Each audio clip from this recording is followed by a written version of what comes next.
નમસ્કાર મિત્રો, હર માહિતી ગુજરાત યુટ્યુબ ચેનલની અંદર આપ બધા સાથી મિત્રોનું દિલથી હાર્દિક સ્વાગત છે।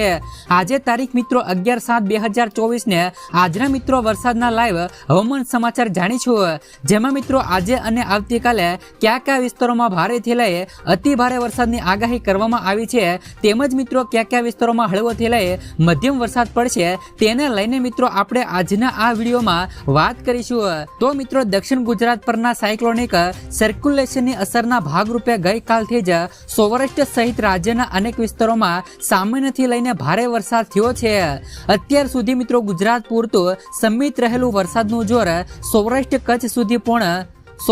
કચ્છ સુધી પણ લંબાયું છે અને છેલ્લા 24 કલાક દરમિયાન 162 તાલુકામાં વરસાદ થયો છે। તેમાં મિત્રો સૌથી વધુ વરસાદ સૌરાષ્ટ્રમાં પડ્યો છે, જેમાં મિત્રો ગુજરાતમાં બનાસકાંઠા, ખેડા અને પાટણ જિલ્લામાં પણ વરસાદનું જોર સારું જોવા મળ્યું છે। તો મિત્રો બનાસકાંઠાના ભાંભરમાં 4 ઇંચ અને ખેડાના મહેમદાબાદમાં 3 ઇંચ અને મિત્રો માત્રમાં 2.5 ઇંચ અને મિત્રો પાટણમાં 2 થી લઈ 3 ઇંચ વરસાદ ખાબક્યો છે। હવામાન ખાતાના જણાવ્યા મુજબ મિત્રો આગામી તારીખ 14 સુધી સૌરાષ્ટ્ર અને ગુજરાતમાં ભારે ચેતવણી આપવામાં આવી છે। આજે પણ મિત્રો સૌરાષ્ટ્રમાં રાજકોટ, સુરેન્દ્રનગર, જુનાગઢ, અમરેલી, ભાવનગર, જામનગર, પોરબંદર, મોરબી, કચ્છ, દ્વારકા સહિતના મોટાભાગના વિસ્તારોમાં તોફાની પવન સાથે વરસાદ પડી શકે છે। તો મિત્રો સૌરાષ્ટ્ર ઉપરાંત ગુજરાતમાં મિત્રો બનાસકાંઠા, સાબરકાંઠા, આણંદ, વડોદરા, છોટા ઉદેપુર, નર્મદા, ભરૂચ, સુરત, ડાંગ, તાપી, નવસારી અને મિત્રો વલસાડ જિલ્લામાં પણ ભારે વરસાદની આગાહી કરવામાં આવી છે। હવે મિત્રો આપણે લાઈવ મેપના માધ્યમથી જોઈશું કે આજે અને આવતીકાલે મિત્રો કયા કયા વિસ્તારમાં ભારેથી લઈને હળવો વરસાદ પડી શકે છે, જેમાં મિત્રો આપણે સૌરાષ્ટ્રના દરિયાકાંઠાના વિસ્તારોની વાત કરી દઈએ તો જેમાં મિત્રો દ્વારકા છે, ભાટિયા છે, ખંભાળિયા છે, આ તરફ મિત્રો સિસલી છે, ભાણવડ છે, લાલપુર છે,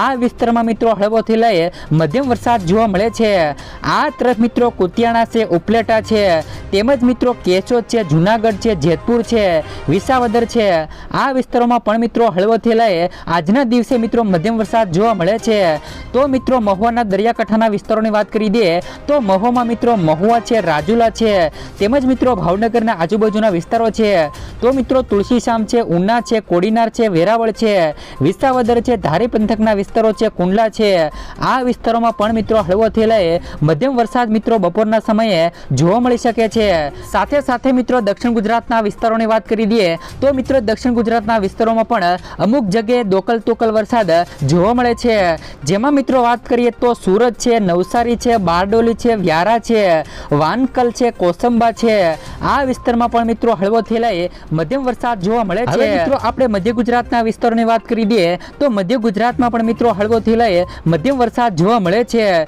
જેમાં મિત્રો આજના સમયે બપોરની 1 વાગ્યાની અપડેટની વાત કરી દઈએ તો 1 વાગ્યાના રોજ અમદાવાદમાં મિત્રો હળવોથી લઈ મધ્યમ વરસાદ જોવા મળે છે, જેમાં મિત્રો દહેગામ છે, વિરમગામ છે, આ સાથે મિત્રો સાણંદ છે, આ વિસ્તારોમાં પણ મિત્રો હળવોથી લઈ મધ્યમ વરસાદ પડી શકે છે। સાથે જ મિત્રો કડી છે, વિરમગામ છે, નળ સરોવર છે, કુડા છે, દસાડા છે, આ વિસ્તારમાં પણ મિત્રો સુરેન્દ્રનગર, હળવદ, આ વિસ્તારમાં મિત્રો એકલ દોકલ વરસાદ જોવા મળે છે। હવે મિત્રો આપણે ઉત્તર ગુજરાતના વિસ્તારોની વાત કરી દઈએ તો મિત્રો ઉત્તર ગુજરાતમાં વડનગર છે, ઈડર છે, ખેડબ્રહ્મા છે, સિદ્ધપુર છે, મહેસાણા છે, મોડેદરા છે, ચણસમા છે, પાટણ છે, તેમજ મિત્રો પાલનપુર છે, તેમજ મિત્રો રોડા છે, હરાજી છે, આ વિસ્તારમાં પણ મિત્રો હળવોથી લઈ મધ્યમ વરસાદ મિત્રો આજના દિવસે જોવા મળે છે। તો હવે મિત્રો આપણે એ જોવાનું છે કે આગામી સમયમાં મિત્રો દરિયાકાંઠાના વિસ્તારોમાં પવનની ઝડપ કેવી રહેશે તેમની વાત કરી દઈએ તો મિત્રો દરિયાકાંઠાના સૌપ્રથમ વાત કરી દઈએ તો દરિયાકાંઠાના વિસ્તારોમાં પવનની ગતિ